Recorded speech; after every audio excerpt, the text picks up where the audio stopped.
தளபதி சொன்னா கண்டிப்பா கேட்பாங்க, எல்லாருமே கேட்பாங்க, அவர்ல எந்த மாற்று கருத்தும் இல்ல. அப்ப அவர் நிறைய விஷயம் சொல்றது இல்ல, அவங்க யாரும் கேக்குறது இல்ல அப்படி சொல்ல வரியா நீ? அப்படி நான் சொல்ல வரல.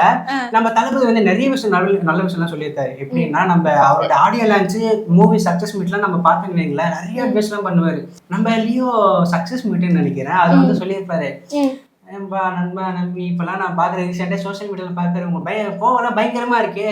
வேணாம் சகோதரா, வேணாம். நம்ம யார் மனசையும் புண்படுத்த வேணாம்.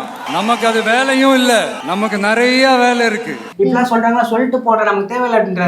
அதாவது அவங்க சொல்றது கேட்பாங்க, நம்ம பசங்களா கேட்பாங்க, அவங்க சொல்றது எல்லாம் கேட்கறாங்க. அப்படின்னா இப்போ இந்த ஆடியோ லான்ச் மட்டும் இல்ல, இது பத்தி ஏகப்பட்ட பேர் பேசியிருக்காரு. எல்லாமே அட்வைஸ்னா வந்துட்டு சும்மா ஏனதான் சொல்லல, ஒழுக்கத்தை பத்தி. இப்போ அரசியல் எதிரி டிஎம்கே அப்படின்னு சொல்லிட்டு மென்ஷன் பண்ணனால அது மட்டும்தான் யோசிக்கிறாங்க, அது மட்டும்தான் மைண்ட்ல பிக்ஸ் ஆயிடுச்சு. யார் எது பேசினாலும் வந்து டிஎம்கே இத மட்டும் எந்த கட்சிக்காரா இருந்தாலும் டிஎம்கே அப்படிதான் சொல்றாங்க. அந்த 18 வயசுல இருந்து 23 வயசு வரை பசங்க மெச்சூர்டே இல்லாம இருக்காங்க. விஜய் விஜய் விஜய் அவ்வளவுதான், அப்படி மட்டும் தான் யோசிச்சுட்டு இருக்காங்க.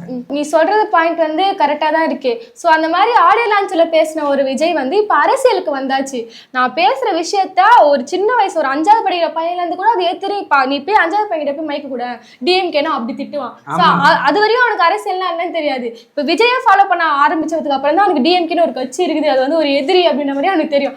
அந்த பையனுக்கு கூட அந்த டைலாக் தெரியுது, டிவிக்கே இன்னொன்னு டிஎம்கேன்னு ஒரு 5வது படிக்கிற பையனுக்கு கூட தெரியுதுன்னா, அப்ப விஜய் வந்து நம்ம பேசுற விஷயத்த வந்து அவ்வளவு உள்வாங்குறாங்கன்னு தெரிஞ்சிச்சு, கேட்கறாங்கன்னு தெரிஞ்சிச்சு. 4 விஷயம் நல்ல விஷயமா, இந்த மாதிரி பண்ணாதீங்க அப்படி பண்ணாதீங்க, ஒழுக்கம் ரீதியா அப்ப ஆடியன்ஸ்ல பேசினாலே இப்ப பேச வேண்டிய கட்டாயத்துல இருக்காரு. ஒரு அரசியல் தலைவரா இருக்கிறாரு, எல்லாரும் ஒரு பின்னாடி ஃபாலோ பண்றாங்கன்னா பேசணும்ல. போது அவர் எந்த வகையில அரசியல் படுத்தலாம், கண்டிப்பா அதே வாய்ப்புகள் பண்ண மாட்டாரு. ஆனா சில பேர் அதான் சொல்றாங்க, அவர் என்னங்க பண்ணுவாருப்பா, அவர் வந்து பேசுறாரு கீழே வணங்க இப்படி பண்ணா அவர் என்ன பண்ணுவாருன்னு சொல்றல.